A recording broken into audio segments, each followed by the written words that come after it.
Tilehurst End podcast by Reading fans for Reading fans. Hello and welcome to the Tilehurst End weekend preview. Reading battled hard to grind out a win last weekend, but with the Royals still in the relegation zone, the pressure remains on Paul Clement ahead of this weekend's meeting with bottom of the table Ipswich Town. My name is Ollie Allen, your host for today's show, and I'm pleased to say that I'm joined once again by the Working in Papers Tom Crocker. How's it going, Tom? Yeah, not too bad, thank you. See a win to talk about for a bit, and then I had an early start at Hogwood today. So yeah, it's been a good week. Hopefully another win on Saturday. Fantastic. Yeah, I mean, it was an important 3-2 win over Bristol City last weekend. I mean, a bit of fight being shown for once after, they were pegged back not once but twice, obviously going ahead, getting that equaliser. I mean, that going 2-1 ahead just before half-time. We thought we might go into half-time with that lead, but then they got another equaliser. But Bacuna, of course, getting that winner in the second half. But I hate to put sort of a negative spin on this, Tom, but it does have to be said that, that win will sort of mean very little if we can't build on it going into this Ipswich game. I mean, it seems like, we say this after every victory, but it's true. But Reading just can't seem to build any momentum of any sorts at the moment at all. I mean, we get a good victory and then perform poorly in the next game. I mean, we haven't had 2 consecutive league wins in nearly a year when we beat Barnsley and Sunderland. Yeah, I think November, December last year, wasn't it? Yeah. So it's a long old time before Clement got there as well. So he's something he's never managed, and he's very aware of that stat and needs to obviously get back-to-back wins. It'll be such a massive boost for everyone. So I think Bristol City, you have to probably say maybe their best win of the season. Reading is obviously the highest up team they've beaten, and so they showed good mentality to get that win over the line. But if they win that and then lose the next one, it just feels like the same old story really. And if they lose to Ipswich, they'll get dragged back in towards the bottom again, and they'll stay in the bottom 3 for another 2 weeks during the break. It does feel like a really big game if they can get that win. That'll probably push them up a few places, and you can start to think maybe they're getting a bit of momentum going, getting the home form sorted out, which is obviously a big problem at the start of the season and last season as well. So if they can get 2 wins at home, I think that would make it 4 out of 5 at home maybe if they win this one. So yeah, it's been a long old time since it's been back-to-back wins. Everyone's looking at this game. It's going to be, I think Clement said himself he thinks it might end up being one of the most difficult games of the season despite Ipswich's position, which is obviously an interesting take on it. But yeah, it's a different sort of pressure, one that the fans will turn up probably expecting to win maybe for the first time in a long time, a team that's even below Reading in the table. Home game. But obviously we all know what happened in this game last season, but it's a big chance, big opportunity. I think the players and the manager are all fully aware of that, and if it goes wrong, then there'll be a lot of questions asked again for 2 long weeks after going into the international break if they lose this one. It might actually be the first game this season where we are playing a side that are beneath us in the table, and potentially Hull might have been below us when we played them, but we aren't going to get a better opportunity than this to get that second win in a row, and obviously being at home to a side bottom of the league. And in what has been a rarity this season, Reading are the favourites for this game at 5-4 according to Oddschecker, #GamblerWare. Ipswich are 23-10, and the draw is 11-5. And a risk at sounding overconfident. I mean, I won't say that very often this season at all, but this is a game you would expect Reading to win. I mean, that's famous last words. But if they really want to show that they are good enough to stay in this division, which they certainly haven't so far this campaign, the very least you would expect for them to do is to get that win against a side who have won just once all season. Yeah, I think obviously a couple of weeks ago, if you'd asked, it'd be a bit more confident. Now they've got a new manager, it's a bit of an unknown quantity a little bit in that there's only sort of one game for the sort of the technical team to analyse and go back over really, because the games before that are kind of irrelevant in they could be a completely different system, completely different players playing, but it's still the same squad of players who have struggled to win all season. So in that respect, Reading have got to be fancying their chances. Say Ipswich have only won once all season. They couldn't beat 10 men last week, and I think Preston had a outfielder in goal for the second bit of the game. So they're still quite low on confidence. If they'll come here knowing they won 4-0 here last season, which might give them a bit of a bounce. But you have to fancy Reading to. It's a home. It's like you say, it's a home game. They've simply got to win if they're serious about staying up and pushing up the league. If they don't win this game, then it will be difficult for anyone to be convinced that it's going to be anything but a long old struggle again, which obviously if they win this game it could still end up being that way, but it's a chance to pull away a little bit and try and get a bit of positivity before a big difficult block of games after the break. So it's a big opportunity they need to really take on Saturday, I think. You mentioned that change of manager, of course. Paul Lambert has come in and replaced Paul Hurst, who was sat after 14 games and got that draw against Preston last weekend. But I mean, it certainly isn't the best squad in terms of victory. That's why they're bottom. But there's a few good players in there, the likes of Gruan Edwards and Trevor Chalobah on loan from Chelsea, of course. And that new manager effect could well be in play on Saturday. And obviously, we saw last season with Reading, when Paul Clement came in, the team had I think had won one game in 18 on the App stand, but they won 2 out of 3 in Paul Clement's first sort of period in charge. So that is something to be wary of going into the international break, especially. Ipswich won't want to be cut adrift any more than they already are. I think they're 5 points below Reading before this game. So if Reading win, then Ipswich could be 8 points from safety, and that's certainly not a position they'll want to find themselves in going into the international break. Yeah, absolutely not. They'll see it as a massive opportunity as well, I'd imagine, probably just as much as Reading do. They'll know Reading's poor form generally this season. They'll know they haven't won back-to-back games for a long time. They'll know they can probably get on the crowd's back a little bit. So they'll see it as a big chance to get their first win under Lambert, and similar for them, if they can get a draw followed by a win, suddenly things are looking a lot better for them. So you mentioned some of the players there. They've still got Bielkowski in goal, probably one of the best keepers in the league. I don't think he's played all the games this season, but he's back in now, I think. So they've got plenty of decent players in there who can cause problems. And obviously he's had a full week now, Lambert, to drill the team. I imagine the first priority will be to just keep things tight and try and defend a bit better than they have been. So I'm sure that'll be the main focus for them, and it's down to Reading to try and break them down. I think Reading will probably try and get on the front foot a bit more. Say last week turned into a bit of a crazy game. I don't think Clement would like it to go that way again. This week he'd like a bit more control in it, I think, and it's a big opportunity for both teams, absolutely. But as we said earlier, it's one that Reading really got to be winning if they're serious about their ambitions under Clement. If the worst does happen and Reading do lose, how would that leave Paul Clement's job going into the international break? Because from my point of view, although that win against Bristol City was much needed, and as mentioned earlier, it will mean very little really if we lose this weekend. Which is really a game you would expect to win even more, as we said. But we've had rumours again this week about a possible new man in the dugout, with Italian media suggesting that former Swansea boss Francesco Guidolin has been contacted by sporting director Gianluca Nani. And could replace Clement if we lose at the weekend. And, this obviously also comes after the rumours about Steve Bruce a couple of weeks ago as well. Yeah, it was something that was put to Clement today. He sort of battered it away. There's not too much you can say on it, really, but he knows if he loses games, there's going to be people linked with his job. But I think from the relationship it sounds like he's got with Nani, I can't imagine. This doesn't seem to be like one that's on the radar, really, Guidolin. It doesn't seem like a natural fit.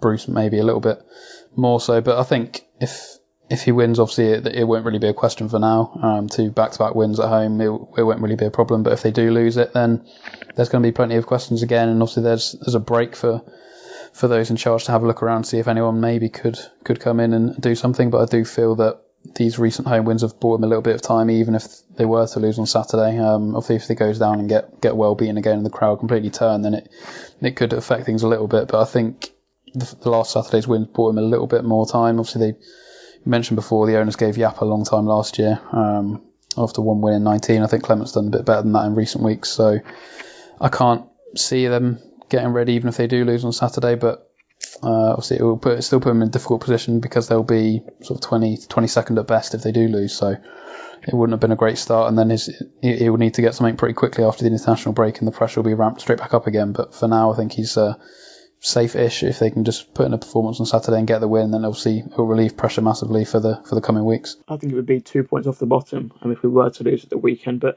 one club, of course, who have changed managers this season are the visitors, Ipswich, and it's time to find out a little bit more about that in the view from the town end. The view from the town end. What the opposition think.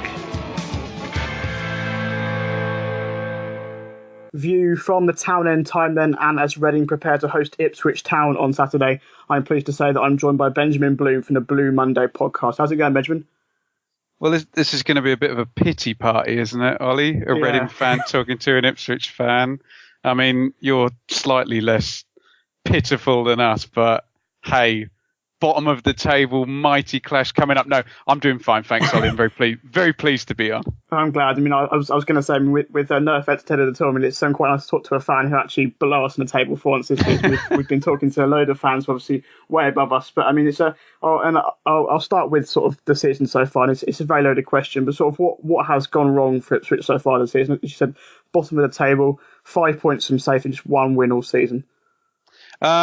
the simple answer, and I'm not taking the mickey, is literally everything. I mean, when we say what went wrong for Ipswich, what the question really is, what went wrong for Paul Hurst, who has now been and gone.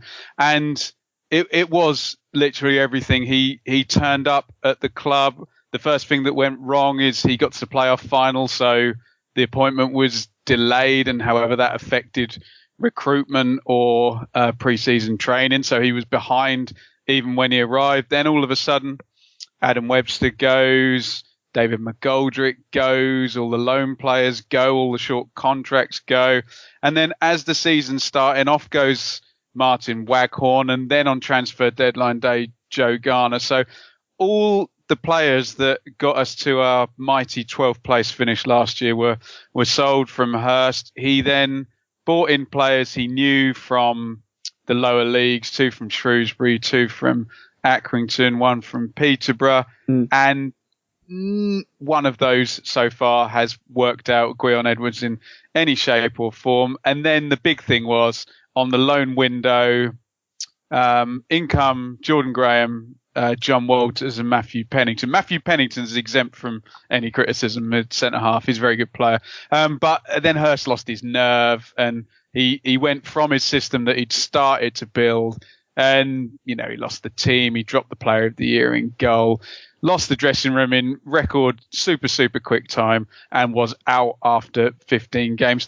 The analogy I've given, Ollie, when you say what went wrong, is he's like a gambler who lost a bet and then doubled down to try and win back his money. And every time he doubled down, he just lost again, and it just made things more and more and more unmanageable. So, it's been absolutely rotten, but hopefully we're at the start of something new now under Lambert. Yeah, I mean, listening to you talking now, obviously, about the struggles sort of back in the summer and the recruitment, obviously, heading into the campaign without Mick McCarthy in charge for the first time in 6 years, were you sort of expecting a struggle sort of going into the season? Obviously, you spoke about the issues with sort of players coming up from League One, Paul Hurst perhaps not being quite experienced enough in this division. Well, as a football fan, in August, you always assume the best, and you're always optimistic. High levels of optimism, yeah. Absolutely. So what we'd wanted, I think everyone at Ipswich was just a bit bored, basically, that we'd had McCarthy, and there was, of course, he got us up from the relegation positions and got us into playoffs in 14-15, but the previous 2 seasons had been the previous 3 seasons he'd finished 7th and then 16th, which was our lowest finish for half a century, and then 12th. And everyone wanted a change. We get this young up and coming manager and these, quote, hungry players, and it was very different to what McCarthy did. So I was optimistic. I was like, no, this is new ideas, and the new players can come up. But the conceived wisdom is that too many players came at once, and to expect them to all step up at the same time whilst all your best players from the previous season go. When you look at it now, it was madness, and it proved that way. So I was optimistic, but wrongly so. I'm not afraid to admit. You mentioned Paul Hurst and how he didn't last. He obviously lasted 14, 15 matches in the job, replaced by Paul Lambert, former Norwich manager, of course. He drew his first match in charge home to Preston last weekend, and obviously he has been only in the job for a couple of weeks. But what have your first impressions been of him? Does he seem like a good enough manager to sort of try and keep you up? Again, optimism abounds.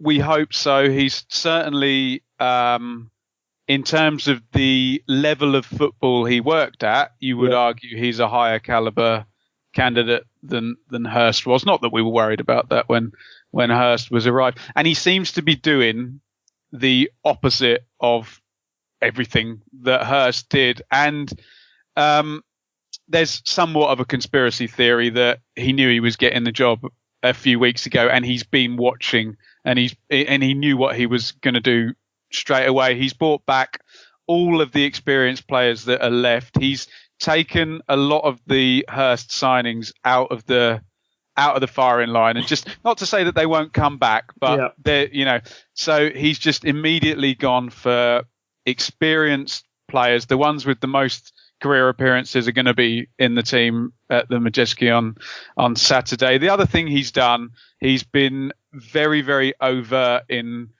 trying to win the fans over. Very complimentary, spoken all the time about the bond between players and fans and getting it together. And even today, a very smart move. He had George Burley, Terry Butcher and John Walk down to the training ground as if to say, look, I think the previous regime thought they came in and knew it all, but I want to absorb the club. He's making all the right noises, Ollie, but you know as well as I do, if he doesn't win games and pick up points, then you can make all the right noises you like, but the results talk, don't they? Yeah. Looking ahead to this weekend, then what's sort of feeling in the Ipswich camp towards Reading? I mean, this is where I'd usually sort of ask whether you pay much attention to our season so far, but I mean, I suppose you've probably always had one eye on how we've got on with the fact we're only sort of 2 places above you. Well, and with my championship YouTubing hat on, I've actually seen two of your games this season as well. I was at the opening day against Derby, yeah, where you went behind, got back into the game and lost fortuitously. And then I was at your midweek game against Norwich, where you went behind, got back into the game and then lost fortuitously.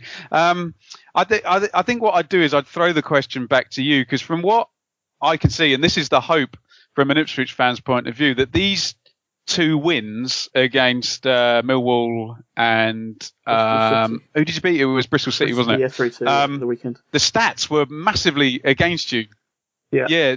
So we're hoping that those 2 wins were as lucky as they looked in terms of you being outshot. I know it doesn't always work that way. Yeah. So the hope from our point of view is that we get the soft Reading that I saw concede that late goal at home to Derby and concede immediately after they scored against Norwich, and that the stats were on point there against Millwall and Bristol City, and that we can get something, and hopefully you're easier to score against than some of the teams that we come up against. Well, that sort of define the stats and the odds is sort of exactly how we sort of made our way through that playoff season 2 years ago. I think some people who I've spoken to sort of saying that these 2 wins against Bristol City and the one against Mill very much felt like Jaap Stam wins, because we grinded that result out despite not perhaps playing the best. But I mean, we've had sort of indifferent home form over the start of the season. So we got that win against Bristol City, the win against Millwall as well, and then the game that you saw against Norwich was a really, really poor performance, and against QPR a couple of weeks later as well, a side who obviously were sort of down there with us at the time, but then obviously have moved on since then. But that was a really poor performance as well. If Ipswich are to grind out a win at the weekend, who do you think the key player will be? That's hard to say, because in Lambert's first game he went for this 4-3-3 or 4-1-4-1, however you want to say it's configured, where it was very a midfield designed to stodge it up, a bit of pace out wide, and Jordan Roberts, who is he's not a forward, but he's the biggest guy left up front. I would hope if we were going to beat you in a footballing way, it would be Gwion Edwards down one of the sides, maybe Freddie Sears down the other with some pace and some dribbling. What's more likely would be batten down the hatches and, keep it tight and a set play, which sounds very, very Mick McCarthy, doesn't it? But considering Reading's record at defending set pieces so far this season, that wouldn't surprise me at all. But I'll ask now then, Benjamin, for your score prediction for Saturday. How do you see the game panning out? Oh God! Hopefully a really muggy 1-0 or something. But we've just been and I know Liam Kelly is a good set play taker, and we've been so bad from set plays. If I told you it was like over 10 goals from set plays, you'd say, "Nah, that's got to be wrong." But I don't know the exact stat, but we just concede an absolute ton of goals from set plays. Actually, I think we conceded I think it was 5 games in a row we conceded the goal from a corner earlier on in the season. So there you go, Ollie. It'll probably be 1-1 and both goals will come from a corner. Yeah, both goals will come from corners. Look, we're a draw. I know it sounds ridiculous. A draw isn't that much use to us. We've got West Brom coming up after the international break and Bristol City a couple of home games. Then they need a 3-pointer somehow. So in any way they can, and Reading are the sort of lowliest team. No, obviously we're lowlier. No offense, but you look at the potential to actually win a game, and this is the one. So a draw isn't really much use. Whereas I think Ipswich have got more to lose here than Reading have, given Reading have had those 2 wins in recent weeks. Hopefully we can snatch something, and I just hope they understand the significance of 2 weeks off and difficult games afterwards, that they really do need to go after this game and really have a good crack at it. But easier said than done when there's not much confidence in your bottom of the league. I mean, it's still make or break really for Paul Clement. Obviously, I think there's still plenty of reports that if he loses this game, that he could still lose his job. But I'm going to go for a Reading win. Just about, I'm going to say probably 1-0 to us. But we've had very mixed results against you sort of recently. I think we've obviously the 5-1 win in 15-16, obviously that 4-0 defeat where we completely collapsed last season. So. Well, Ollie, it was funny. Up until that 4-0, that 4-0 was like 10 years of 10 years in the making. We'd never ever won at the Madejski since it was there was one. I think John Stead scored one, and there was even one under when you had Coppell and we had Joe Royal, where we took the lead on 89 minutes and you scored on. No, I think Inge Marston scored for you on. That rings a bell. 91 minutes. So that 4-0 was long time in the making. But I have to say, I've never seen a collapse like that at the end. That was bizarre. It was completely catastrophic. And Ollie, I have to say this, and my good lady will back me up on this. When we took the centre at 3-0, or you took the centre and we won the ball, I said 15 seconds before, I said, we're gonna score now. They have completely lost it. You know, when you can just tell, and all our players were like, they've lost it, and all your players were like, get me out of here. So a very, very bizarre ending to the last game, but you're not going to see 4 goals from Ipswich this time. One or two will make most of the Ipswich fans happy, I think. You mean I certainly hope it's not that. I mean, I was just left laughing in the home end for that game. It was absurd, wasn't it? You're left with little else to do but just simply laugh, because I think Reading's players were falling over the place. They were passing the ball back to Ipswich. It was completely bizarre, really. But my thanks then to you, Benjamin, for joining me on The View from the Town End. All the best on Saturday and for the rest of the season. I'm sure we'll both be struggling down there. Thanks, Ollie. Sure. And if I may, if you want an excellently balanced and impartial review of the game, do check out the Blue Monday podcast on Sunday night, and I'll be doing a match review on YouTube, completely unbiased, I promise. So do check that out, and definitely Reading fans welcome. Fantastic stuff. Yeah, I mean, these opposition views are seemingly going down quite well. I think fans quite like sort of knowing the thoughts of the opposition. So definitely go and check that out after the game. It is now time then for me and Tom to discuss Reading's team news ahead of Saturday and pick our preferred lineups for the game. Get social with the boys. Find them on Twitter at the Tilehurst End and facebook.com/the Tilehurst End. Welcome back to the Tilehurst End weekend preview ahead of Reading versus Ipswich this Saturday. Looking at who is available to play for this game then, Tom. There's a flurry of injury news last week, and a fair few players were ruled out of that Bristol City game. But what's the latest at this moment in time? Yeah, most of those are obviously still out. We had the big news of Bodvarsson. I think he's broken a bone in his back. He's had a couple of scans this week, and 6 weeks for him. They're hoping it's no longer than that, so it looks like they're going to be without him for 6 weeks, which is obviously a big blow, but big opportunity for some of the other guys. Mate obviously being the main one, but he obviously came off against Bristol City with an ankle problem, and he hasn't trained all week, but he was due back out today, Thursday, so they're hoping he can train Thursday and Friday, and Clement's fairly hopeful he'll be okay to play. Otherwise he's going to have to try and come up with another solution of how to approach this one with a different striker again. And the other one is Antti Jääkelä, who again is due back in training today and Friday, and they hope that he'll be involved in the squad this weekend as well. So they're the only two.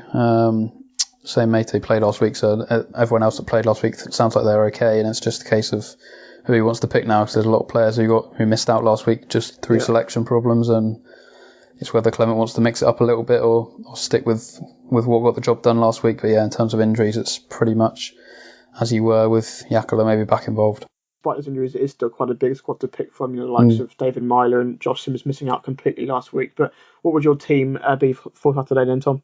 Same as last week, same as the team that won last week. I don't think they should mess with it at all. We've got a winning team. It just feels like you're adding extra pressure to yourself if you do make any changes to it. So yeah, it's Walker in goal. I'm trying to remember, it wasn't about so many goalies, but Walker in goal last week, and then Yadom, I think O'Shea, more Blackett. I think maybe longer term Laurie possibly from O'Shea, but for now I think keep it. Rinomhota played really well, got his first start.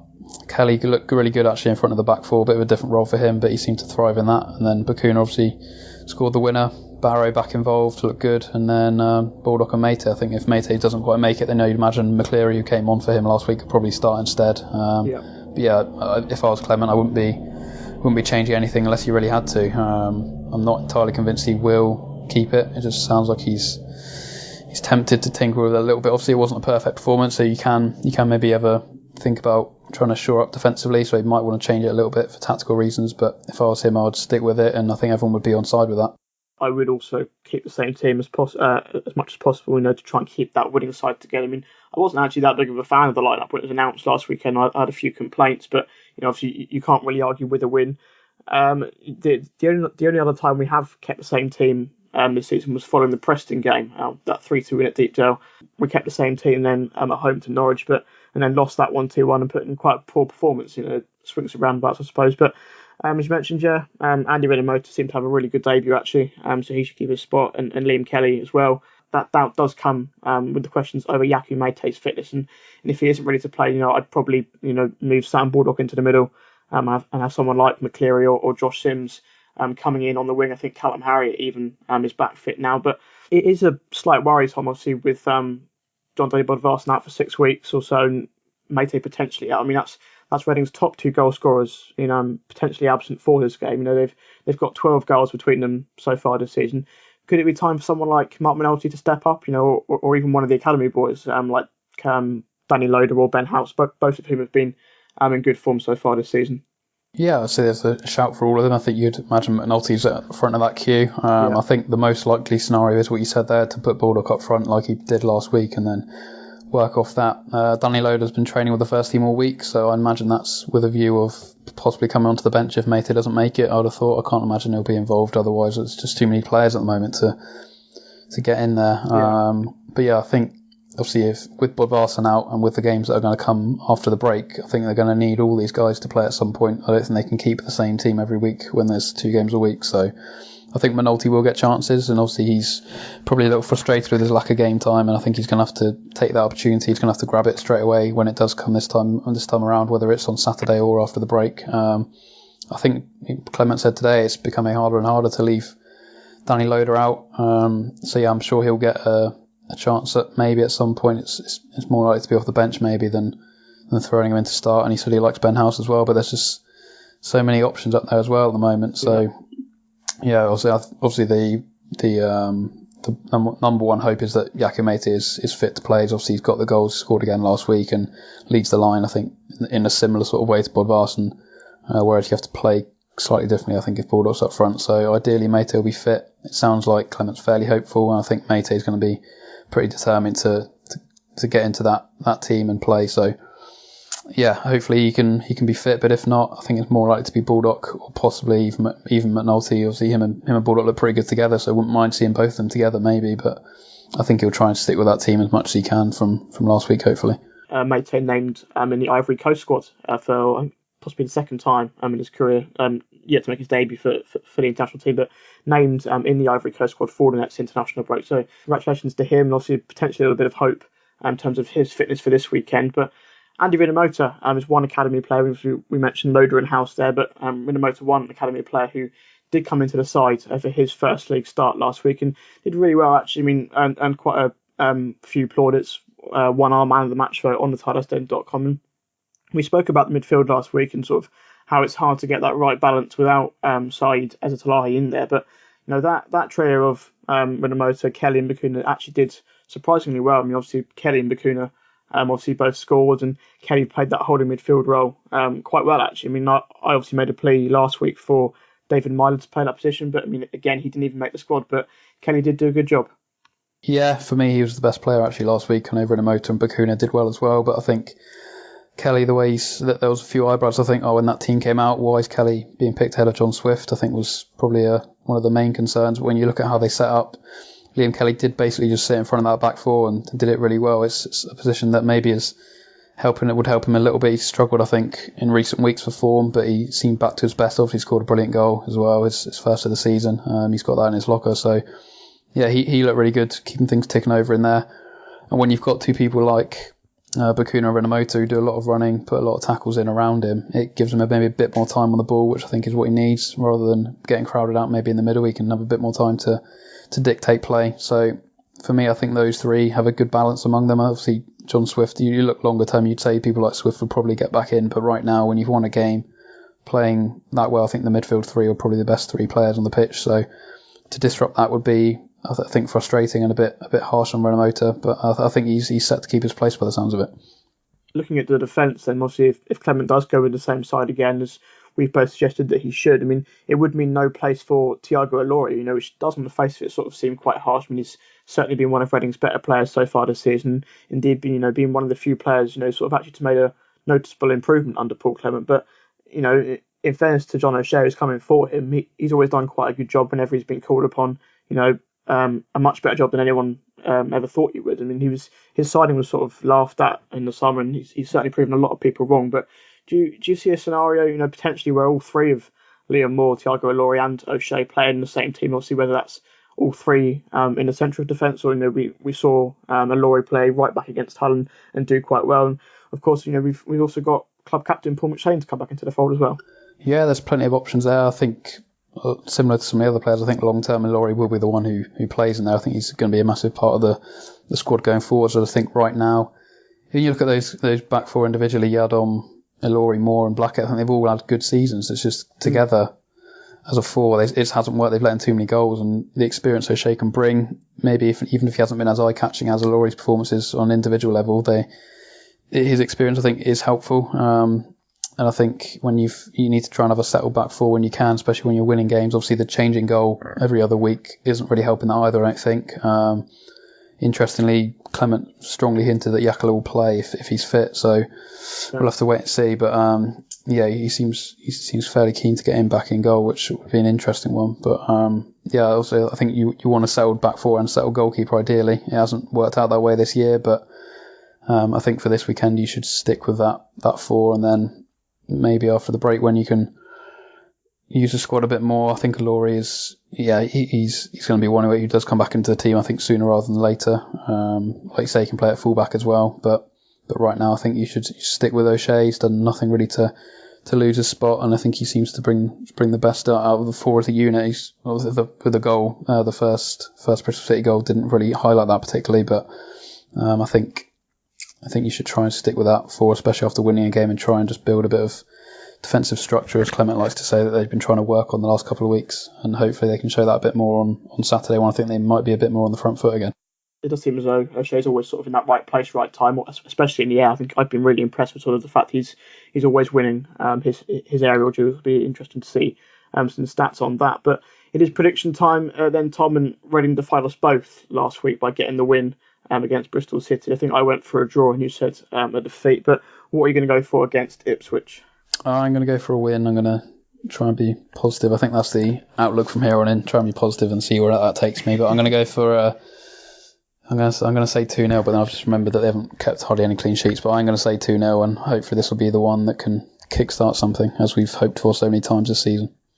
I think that was your downfall last season, wasn't it? Going too positive, and Reading just kept on not winning games. But yeah, I was going to say I was leading it till right near the end, and I think they let me down. Right, probably this game last year let me down. I think I went for a win then, and they lost it 4-0, which I never recovered from that. But I'll say 2-0, and fingers crossing they can make it back-to-back wins. Like you say, this again they really should be winning. So we'll go for 2-0. Yeah, I'm going to go for a 1-0 win to Reading. I think obviously Paul Lamp's sort of known for quite a defensive style of football, so it could be quite hard for Reading to break them down. But I think we've got to be winning this game. And I think if you can't predict the win at home to the team bottom of the league, then you're left with no hope at all. I don't think we're quite at that stage yet, are we? No, not quite. Say Reading are above Ipswich for a reason, so they've won 3 of the last 4 at home as well. They've picked up a bit of form there, so yeah, I'd say if you can't be optimistic going into this one, then you never will be. So hopefully they can prove us all right for once, and we can all have a happy couple of weeks. In true unprofessional joke style, nothing we say on this show sort of appears to come true. But rest assured, whatever the result on Saturday, the main podcast will return early next week with Mark Mayo to review the good and the bad against Ipswich. There was, of course, a rare win to talk about on the main show that came out early this week, where Mark was joined by Simeon Pickup, Tyler 10 editor. So go back and listen to that if you haven't already. The upcoming international break, of course, means that this show, the weekend preview, will be on hiatus next week, but we'll be back in a fortnight's time to look ahead to Reading's trip to Wigan Athletic.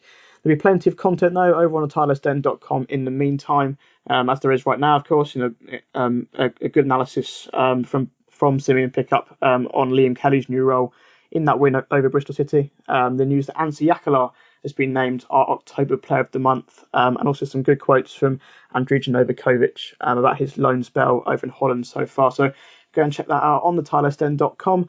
On a similar note, Tom, what can we look forward to on the Woking in paper in the next week or so, and of course over the international break? Yeah, so we've still got a bit of Bristol City reaction, video reaction, that sort of thing, and the preview for this weekend. Some quotes from Paul Clement are up now, and we'll have some stuff as well. He spoke with Sam Walker earlier today, so he spoke pretty well about his role this season.